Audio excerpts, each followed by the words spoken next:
Right అండి. అమర్ గారు, నా కేంద్ర మంత్రి అమిత్ షా మాట్లాడుతూ అవినీతి పరులు నెంబర్ 1 అవినీతి పరుడు కేసీఆర్ అనేసి వ్యాఖ్య చేయడం జరిగింది. అట్ ద సేమ్ టైం రాష్ట్ర అధ్యక్షులైన కిషన్ రెడ్డి గారు అధికారంలోకి వస్తే ఏదైతే కేసీఆర్ తిన్న సొమ్మంతా కూడా కక్కించి ప్రజలకు పంచుతా ఉన్నారు. అంటే అధికారం లేకుండా కేంద్రంలో ఆల్రెడీ అధికారంలో ఉన్నారు కాబట్టి ఇప్పుడు ఎటువంటి యాక్షన్ తీసుకోవడం కుదరదా? అధికారంలోకి వస్తేనే యాక్షన్ తీసుకుంటారా?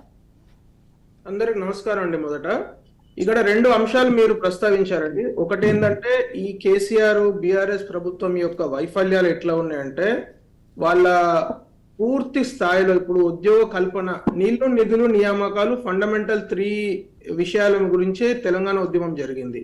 సో ఈ 3 విషయాలలో అట్టర్ ఫ్లాప్ అయినారు వాళ్ళు. నీళ్లు ఓన్లీ ఒక పెద్ద గుదిబండ లాంటి ఒక కాళేశ్వరం ప్రాజెక్ట్ కట్టి అది కూడా అతనే డిజైన్ చేసేసి అతనే కట్టేసి మొత్తం దాన్ని ఒక తెలంగాణ ఆర్థిక స్థితి పైన ఒక పెద్ద గుదిబండ తయారు చేశారు. ఆ తర్వాత దాన్ని ఒక అవినీతి యంత్రం లాగా తయారు చేశారు. రెండవది నిధులు సరిగ్గా ఒకవేళ మన ఆర్థిక స్థితి ఎప్పుడైతే 2014లో సర్ప్లస్ తో స్టార్ట్ అయిన మన తెలంగాణ ఆర్థిక స్థితి ఈ 9.5 సంవత్సరాల్లో 7.5 లక్షల కోట్ల అప్పు చేశారు.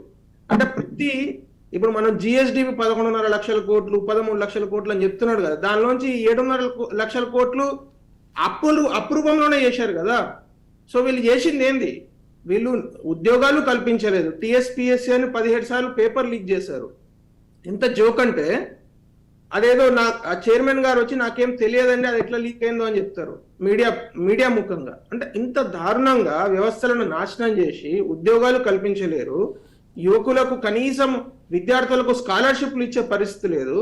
మీరు చెప్పుకుంటూ నవ్వుతారండి. ఎస్సీ ఎస్టీ స్కాలర్షిప్స్ వాళ్ళు చదువు అయిపోయి పెళ్లి చేసుకొని వాళ్ళ పిల్లలు ఉంటే టైంకు వాళ్ళకు ఆ డబ్బులు వస్తున్నాయి, నవ్వుకుంటున్నారు ఊర్లలో. స్కాలర్షిప్లు ఇవ్వలేరా అండి గవర్నమెంట్? సరే ఉద్యోగస్తులకు 15-16 తారీఖు వరకు డబ్బులు ఇవ్వట్లేదు, అంటే జీతాలు, రైట్? ఒక్కొక్క నెల ఇప్పుడు రీయింబర్స్మెంట్ వాళ్ళకు ఈ పెట్రోల్ డీజిల్ అలవెన్సెస్ ఉంటాయి కదా, అవైతే 8 నెలల నుంచి రాలేదు. సో మన రాష్ట్ర ఆర్థిక స్థితిని పూర్తిగా చిన్నాభిన్నం చేసిన వ్యక్తి కుటుంబం ఎవరైనా ఉన్నారంటే కేసీఆర్ కుటుంబం. పోనీ వాళ్ళేమన్నా నీతితో పరిపాలన చేస్తున్నారంటే తెలంగాణ ఆర్థిక స్థితి ఇట్లా డౌన్ అయిపోయింది, వాళ్ళ ఆర్థిక స్థితి అమాంతంగా ఇట్లా పెరిగిపోయింది. 1,00,000 కోట్ల రూపాయలు ఉండే అంటున్నారు కదా, మీడియాని అంటున్నారు.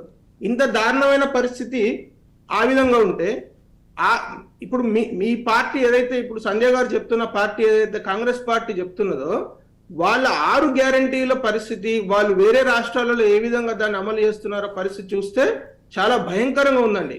కాంగ్రెస్ పార్టీ మేడం చాలా ఇంపార్టెంట్ విషయం మనందరం అర్థం చేసుకోవాలి. ఎప్పుడెప్పుడు వాళ్ళకు అవకాశం దొరికితే, ఎప్పుడెప్పుడు వాళ్లకు ప్రభుత్వం చేసే అంటే పరిపాలన చేసే అవకాశం వస్తే ప్రతి రాష్ట్రాన్ని మొత్తం దేశాన్ని చిన్నాభిన్నం చేసి ఆర్థిక మూలాలలోంచి ఖరాబ్ చేసిన పార్టీ కాంగ్రెస్ పార్టీ.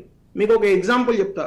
1984లో రాజీవ్ గాంధీ గారికి బ్రూటల్ మెజారిటీ వచ్చింది. ఇందిరాగాంధీ గారు చనిపోయిన తర్వాత 1984లో 430 సీట్లు లోక్సభలో, 200 పైచిలుకు సీట్లు రాజ్యసభలో ఉంటే 5 సంవత్సరాలలో ఆయన మన ఆర్థిక స్థితిని, అంటే మంచిగా ఉన్న దేశ ఆర్థిక స్థితిని బ్యాంక్రప్సీకి తీసుకెళ్ళిండు. అంటే ఎంత దారుణమైన పరిస్థితి అంటే ఎప్పుడైతే ఒక పక్కన చైనా కావచ్చు, ఇంకో పక్కన తైవాన్ కావచ్చు, ఇట్లాంటి దేశాలు మన ఏసియా ఖండంలో ఉండే దేశాలు వెరీ ఫాస్ట్ గా డెవలప్ అవుతున్న తరుణంలో మన దేశాన్ని ఆర్థిక స్థితిని, ఆర్థిక మూలాలను పూర్తిగా ఖరాబ్ చేసేసి బ్యాంక్రప్సీ దాకా తీసుకొచ్చి తర్వాత మళ్ళీ మేమే దాన్ని ఏదో గొప్పగా చేసినామని చెప్తున్నారు. ఎంత దారుణం అండి ఇది.